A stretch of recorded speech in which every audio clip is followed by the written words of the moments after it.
the cameras flashed, the crowd absolutely froze. And just like that, Hollywood, the press, and the entire world had a massive new obsession. Oh, totally. People could not look away. But behind closed doors, the palace hated this $500,000 ring. They were completely horrified by it. Welcome to Starscope Report. Join Jordan and Jamie as they uncover Hollywood drama, music industry shakeups, and viral influencer scandals. From red carpet surprises to social media controversies, we dive deep into the stories behind the fame. And today's deep dive is incredibly special. We're looking at a piece of jewelry that caused more behind-the-scenes drama than any modern influencer scandal we've seen. Totally. Our mission today is to unpack the scandalous, incredibly ironic, and really misunderstood history of Princess Diana's sapphire engagement ring. Yeah, and we are drawing from a fascinating stack of sources for this one. We've got historical royal archives, expert gemology blogs, celebrity news reports, and even Prince Harry's highly revealing recent memoir. We want to give you the full 360-degree story because, there is this massive central irony here. Right. How does a piece of jewelry that genuinely enraged the British establishment end up becoming its most iconic, enduring symbol? Exactly. So to understand that friction, you have to picture the ring itself. Imagine this massive 12-carat oval Ceylon sapphire sitting right in front of you. And it is completely surrounded by a halo of 14 solitaire diamonds, Yeah. all set in 18-karat white gold. It is stunning. But we should probably pause on the gemology for a second, right? Because the specific materials actually matter a lot here. They really do. Yeah. So when the sources mention a Ceylon sapphire, they mean it originally came from Sri Lanka. Okay, got it. And geologically, those specific stones are highly prized. They have this unique trace element composition of iron and titanium, which creates that vibrant, velvety cornflower blue. Oh, wow. And the craziest part is that it's untreated, right? Yeah. I mean, most commercial sapphires are baked in extreme heat to melt the internal crystals and artificially enhance the color. Oh, so finding a 12-carat stone with that flawless color straight out of the ground is like a total geological anomaly. Absolutely. And, the setting itself isn't just a stylistic choice, it's highly functional. Right. The diamond halo acts almost like a microscopic lighting rig. Exactly. Mechanically, those brilliant cut white diamonds trap the light and bounce it directly into the center of that dark blue sapphire. Because otherwise, a huge dark stone like that could easily look flat or almost black in some dim palace drawing room. Right. The design ensures it is constantly illuminated. It's just a masterclass in traditional jewelry engineering. But the craftsmanship wasn't the issue at all. The drama came entirely from how she bought it. Oh, completely. The historical expectation for a future king of England was absolute bespoke exclusivity. Right. No mail-order catalogs allowed. Exactly. He was supposed to commission a master jeweler to forge a one-of-a-kind creation, usually using loose stones pulled directly from the monarch's highly guarded private vaults. But Charles and Diana just didn't do that. In 1981, the crown jeweler, this prestigious house called Garrard, literally just brought a tray of rings to Windsor Castle. And 20-year-old Lady Diana Spencer just pointed to one. She selected a stock item right out of their standard catalog. It's honestly like a billionaire showing up to the Met Gala in a dress they bought off the rack at a luxury department store. I mean, it was undeniably a premium stock item, but yeah, a stock item nonetheless. Wait, I really want to push back on the palace's outrage here, though, because a lot of people misunderstand the economics. Yeah, the framing is a bit wild. The sources note this ring cost £47,000 back then, which is about $60,000. Right. So when the royal courtiers sneeringly dubbed this the commoner's ring, it feels utterly disconnected from reality. 60 grand in the 80s was not a commoner's budget. Well, you're touching on a fundamental difference in how different classes define luxury. For the general public, a high price tag means exclusivity. But for an institution that literally owns the crown jewels, money is totally irrelevant. To the palace, true value is defined by lineage and irreproducibility. Oh, I see. It's like the difference between open source software and proprietary code. Exactly. To the royals, the code for this ring was open source. Because it lived in a public Garrard catalog, anyone walking down the street who had $60,000 could just buy the exact same ring. Right, and they could perfectly replicate the future queen's defining piece of jewelry.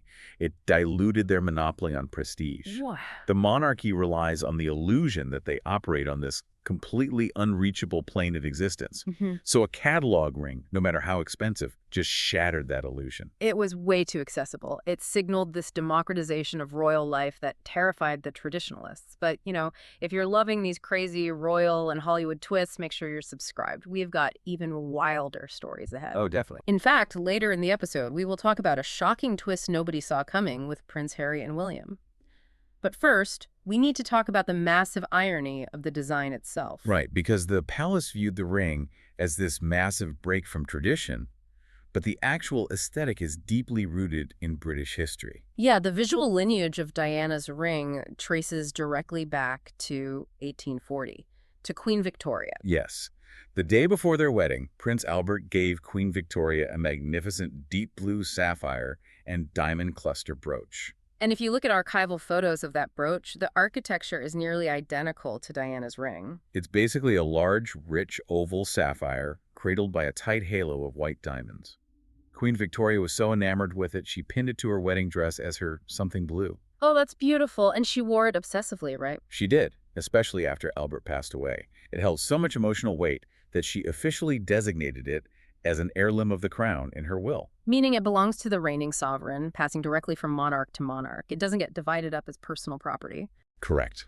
It became a foundational piece of their visual identity.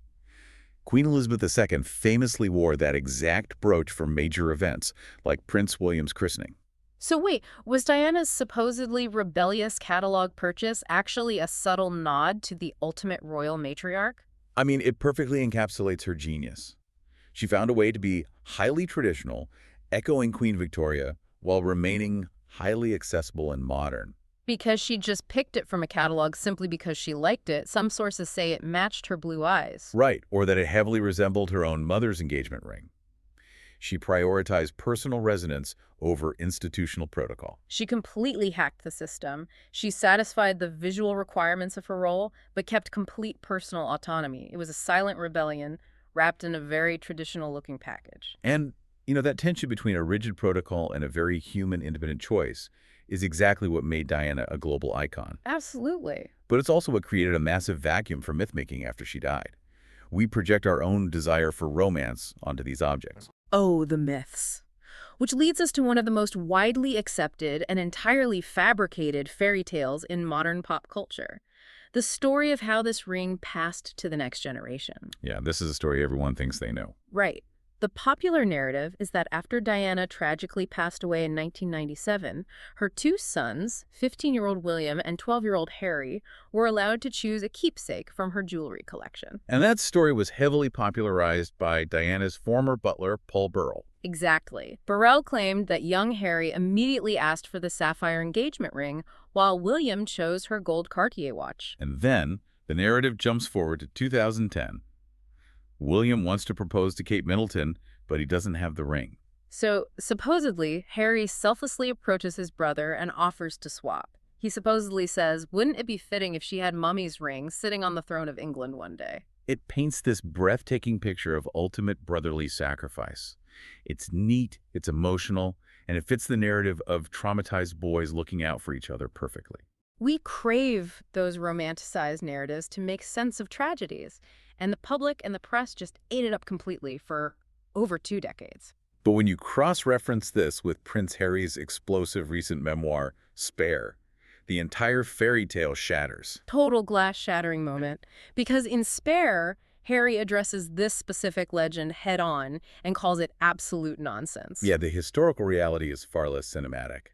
After their mother's passing, it was William who originally asked for the sapphire ring. Wait, really? Harry never even possessed it? Nope. Harry never had it, and there was never a grand, poignant scene where he handed it over to his brother. The fact that the global press corps just ran with a butler's manufactured version of events for years is staggering. But the reality Harry presents goes even further. Oh, it gets wilder. Yeah. Harry reveals that he didn't even know William was proposing to Kate in 2010. Right. He found out at the exact same time the rest of the world did, when Buckingham Palace made the public announcement. Yeah, they had actually traveled together to Lesotho in the late summer of 2010. But William never breathed a word about his plans to propose. Let's analyze that for a second. At first glance, it sounds cold that William wouldn't tell his own brother. But from a purely practical standpoint, that makes perfect sense. It does, especially considering the security risks. Right, because the sources detail how Prince William physically carried that sapphire ring in his rucksack for 3 weeks. While traveling around Kenya, before finally proposing in a remote, rustic cabin. Kicks loose in a backpack. Yeah. He later admitted to the press that he was absolutely terrified of losing it. He was constantly checking his bag. I would be sweating constantly. If you are carrying a $500,000 historically priceless piece of jewelry in the African bush, you want the absolute minimum number of people to know. Exactly. Any leak, even an accidental slip of the tongue by a family member, could turn you into a massive target. Yeah.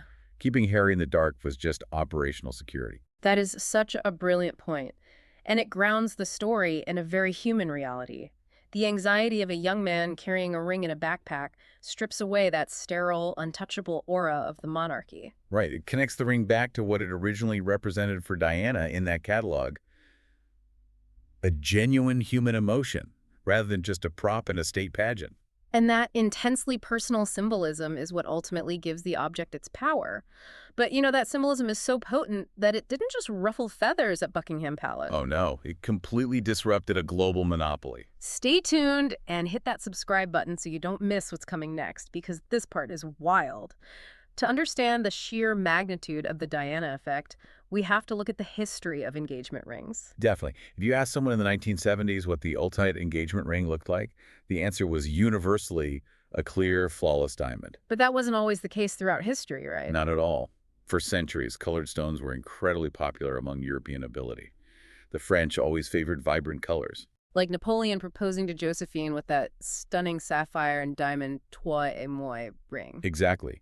But the global standards shifted dramatically in the early 1900s during the Edwardian era, which popularized delicate platinum settings and clear diamonds. And then the ultimate marketing machine took over. Oh, absolutely.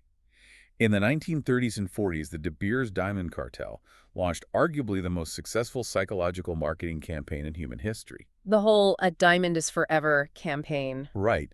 They systematically engineered a cultural rule that equated the size and clarity of a diamond with the depth of a man's love. They created artificial scarcity and established a rigid requirement for a proper proposal. They practically invented the modern engagement ring market out of thin air. So by the time 1981 rolls around, the clear diamond is the undisputed standard. Until a 20-year-old Lady Diana flips through a Garrard catalog and chooses a sapphire. And the disruption was immediate. She steps onto the global stage and single-handedly shatters the diamond monopoly. She brought colored gemstones back into the mainstream vernacular almost overnight. Suddenly, jewelry stores around the world couldn't keep sapphire cluster rings in stock. She was essentially the original mega-influencer. She legitimized the idea that a declaration of love didn't have to be a clear, sterile stone dictated by a corporate ad campaign. Right, it could be vibrant, idiosyncratic, and colorful. And the financial ripple effect of that one catalog choice is staggering today. Oh, completely. The sources highlight that a 12-carat untreated Ceylon sapphire of that specific quality is valued today at upwards of $500,000 on the raw gemstone market. Yeah, exceptional unheated Ceylon sapphires are currently fetching up to $25,000 per carat at high-end auctions. And that is just the raw material value. Because this specific ring was worn by Diana, it is completely insulated from market fluctuations. It's essentially priceless. Which brings us full circle to the palace, because it is fascinating to observe how the next generation of royals internalized the lessons of the original catalog scandal. Right. They clearly took notes on the power of proprietary code. We saw this play out perfectly when Prince Harry proposed to Meghan Markle. He clearly wanted to honor his mother's legacy, but he approached it with a hyper-awareness of the institution's rules. He sourced the main diamond from Botswana and flanked it with 2 smaller diamonds pulled directly from Diana's private collection. But the critical difference is the manufacturing. He didn't order from a catalog. He commissioned the ring to be entirely custom-made by Cleve & Company, the official court jewelers. Exactly. He restored the royal standard of absolute exclusivity. Cleve & Company even issued a public statement confirming they would never, under any circumstances, make a replica of Meghan's ring. Ensuring it was an irreplaceable, proprietary piece from the moment it was conceived, they completely avoided the commoner's ring vulnerability. It's the perfect synthesis. The modern royals learned how to incorporate the immense emotional weight of Diana's legacy while reinstating those rigid walls of exclusivity. Right. They recognized that the story attached to the stone is what gives it power, but they made sure no one else could legally own that specific chapter of the story. Exactly. So let's pull all of these threads together. We started with a 12-carat Ceylon sapphire sitting in a public catalog in 1981. A controversial, off-the-rack purchase that horrified the traditionalists. Yet we traced its aesthetic roots back to the ultimate symbol of royal continuity, Queen Victoria's cherished wedding brooch. We navigated the complex psychology of public grief, debunking the fabricated fairy tale of brotherly sacrifice thanks to Prince Harry's memoir. And we explored how the deeply human reality of Prince William nervously carrying that ring in a backpack across Kenya helped cement a cultural shift that shattered the De Beers diamond monopoly. Reshaping global bridal trends forever. And today, that exact same catalog ring rests on the hand of the current Princess of Wales as the monarchy's most recognizable, heavily guarded heirloom. Which really leaves us with a fascinating paradox regarding the future of luxury. We've spent this time discussing the deep geological rarity of an untreated sapphire and the institutional obsession with irreproducible design. Sure. But today, the technology exists to go into a laboratory and grow a chemically flawless, visually identical sapphire in a matter of weeks for just a few $100s. You can 3D print a perfect replica of that white gold setting. So if the physical materials can be perfectly replicated by anyone and the visual design is already public knowledge, what does exclusivity even mean anymore? That is the ultimate question. If the physical object is no longer rare, then the only true currency left is the narrative attached to it. Wow. A lab-grown replica might be atomically identical, but it didn't sit in Prince William's rucksack in Kenya. It wasn't worn by a 20-year-old woman navigating the intense pressure of the British monarchy. It forces us to ask, in a world where everything can be perfectly copied, is the story the only thing we are actually valuing? Exactly. Think about the objects you hold dear. Are you preserving the materials, or are you just guarding the ghosts attached to them? Such a profound question to end on, because if the exact same ring had been bought by anyone else, it would just be a beautiful sapphire. But because Diana wore it, it is a piece of history. So what makes your own possessions truly valuable? Think about that. Well, you've been listening to Starscope Report, where we uncovered the stories shaping Hollywood, music, and pop culture. Thanks for tuning in, and don't forget to subscribe for more stories that keep the stars shining.